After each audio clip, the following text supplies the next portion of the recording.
il ou elle a mis fin à votre relation du jour au lendemain par SMS et sans aucune explication, ou très peu. C'est ballot, hein. Allez, on va essayer d'analyser quel type de personnalité est capable d'avoir ce type de comportement. Alors, on peut déjà avoir l'attachement anxieux ou la personnalité dépendante. La personnalité dépendante a beaucoup de mal, par exemple, à rester seule. Il y a un peu de bruit parce qu'en fait, il y a le vent et la tempête juste derrière nous, ne vous inquiétez pas. Donc la personnalité dépendante a beaucoup de mal à rester seule. C'est quelqu'un qui a besoin de travailler, enfin de fonctionner en mode fusion avec des peurs abandonniques, le besoin voilà, de dépendre de l'autre, notamment pour des raisons parfois fonctionnelles ou également affectives. Et ce qui peut se passer, c'est que parfois dans le cadre d'une rupture, la personnalité dépendante qui est incapable de rester seule va très très rapidement retrouver quelqu'un avec qui elle va s'investir, quelqu'un qu'elle n'aimera pas forcément, qui sera plutôt là pour compenser ou pour rassurer, une figure en fait rassurante, un doudou rassurant. Et puis si par hasard l'ex revient dans le coin, il n'est pas impossible que cette personne en fait mette fin complètement à la relation pour retourner avec son ex. Dans les attachements anxieux, ce qui peut se passer aussi, c'est qu'il y a des grandes peurs abandonniques et parfois par frappe préventive, la personne qui a une grosse blessure d'abandon peut mettre fin à la relation par peur d'être abandonné, parfois également pour tester la relation et voir si on va lui courir après en fait. Alors on va retrouver ça aussi par exemple dans la personnalité histrionique qui est une façon un peu théâtrale de demander de l'attention et de faire en sorte que le ou la partenaire court après la personne en fait histrionique, hein. C'est une forme de test pas très sympathique mais voilà, qui peut être aussi utilisé.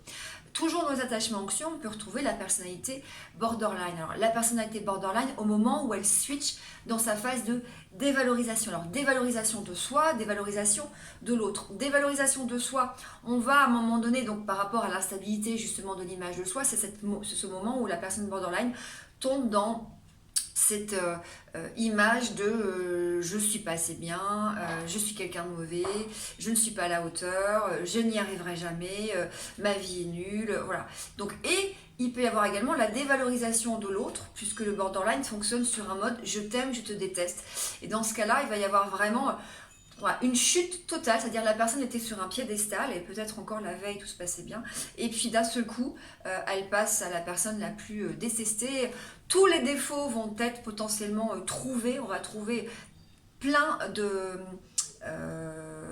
preuves en fait que finalement cette personne n'est pas une personne adaptée pour la relation, ou que c'est une personne effectivement voilà, une mauvaise personne potentiellement. Tous les défauts vont être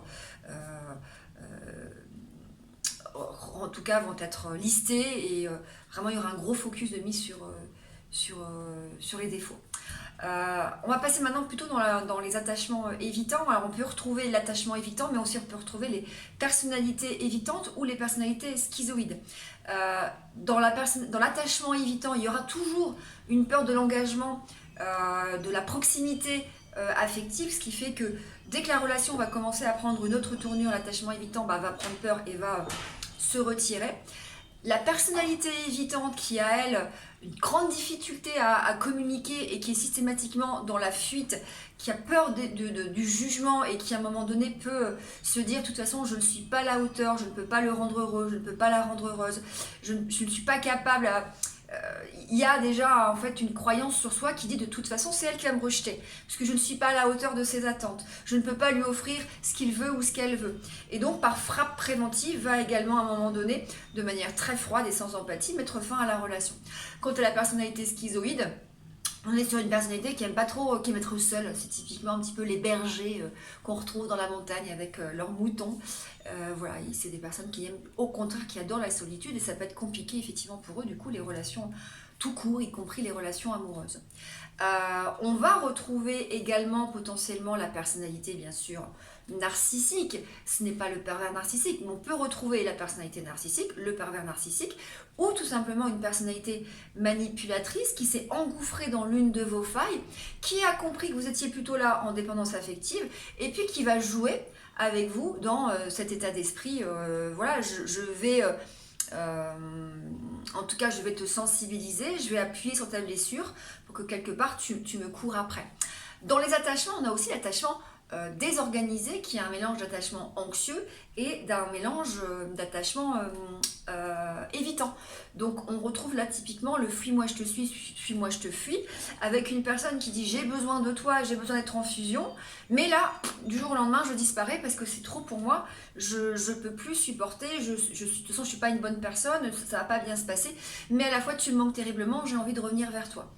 Et puis vous allez avoir les personnes complètement immatures qui ne savent pas communiquer et puis voilà, qui sont un peu lâches et qui vont derrière préférer faire pourrir la relation ou tout simplement du jour au lendemain, sans explication, vous lâchez du jour au lendemain. Alors, comment réagir à ça que ce soit volontaire ou involontaire, conscient ou inconscient de la part du partenaire ou de la partenaire, il faut quand même vous dire qu'à un moment donné, c'est quand même un acte qui est extrêmement violent pour la personne qui subit cet acte-là. Il y a... d'abord, c'est brutal, parce qu'en fait, peut-être la veille au soir, vous étiez encore en train de roucouler ou de prévoir des choses, où tout se passait bien. Donc il y a vraiment une rupture brutale qui est un choc émotionnel pour les personnes qui le vivent, qui peut même parfois ressembler à un stress post-traumatique. En tout cas, pour une dame que j'ai accompagnée, je me rappelle, elle a été choquée pendant des mois, et là, on est encore en train de réparer. Donc c'est brutal, c'est violent, c'est une force de violence psychologique, parce que derrière, on ne donne pas la possibilité à l'autre de parler, d'échanger, d'exprimer son ressenti, d'exprimer ses émotions. On lui coupe l'herbe sur le pied avec une impossibilité de communiquer. Donc c'est extrêmement violent. Alors, que faire ? Oui, effectivement, vous avez effectivement des gens qui sont réellement dans la souffrance. C'est le cas des borderline, c'est le cas des évitants, probablement certains aussi personnalités dépendantes, qui sont dans la souffrance, ce qui n'est pas le cas d'un narcissique ou d'un pervers narcissique ou d'un manipulateur. Nous sommes d'accord là-dessus. La vraie question est pendant combien de temps vous allez supporter ce fonctionnement qui pourrait encore perdurer s'il n'y a pas un vrai travail thérapeutique de compréhension, soit de son attachement, soit du trouble de la personnalité. Le trouble de la personnalité, il faut travailler en thérapie. Donc, est-ce qu'à un moment donné, vous allez accepter ces mouvements de je me replie, je reviens, je me replie, je reviens, je prends la distance, j'ai besoin de toi, qui sont extrêmement violents, qui remettent à chaque fois en cause votre propre valeur. En tout cas, si vous n'avez pas travaillé vos blessures, votre estime de vous et votre valeur personnelle va s'écrouler, parce que derrière, il peut y avoir des croyances de je suis pas assez bien, je suis pas assez bien, je suis de la merde, je suis pas à la hauteur non plus, ou on ne peut pas m'aimer. Donc si vous n'avez pas travaillé sur certaines de vos blessures, ces types de comportements vont activer vos blessures. Donc, à voir si à un moment donné, vous êtes dans la compréhension de la douleur de l'autre et de se dire, ok, je sais qu'il est comme ça et que ça arrivera encore et que j'accepte comme ça et je le reprends, tout en sachant que ça arrivera encore et que peut-être ça fait extrêmement de mal. Et puis, c'est une relation qui est extrêmement chaotique aussi au passage. Voilà, j'espère que cette vidéo vous aura été utile. À très bientôt.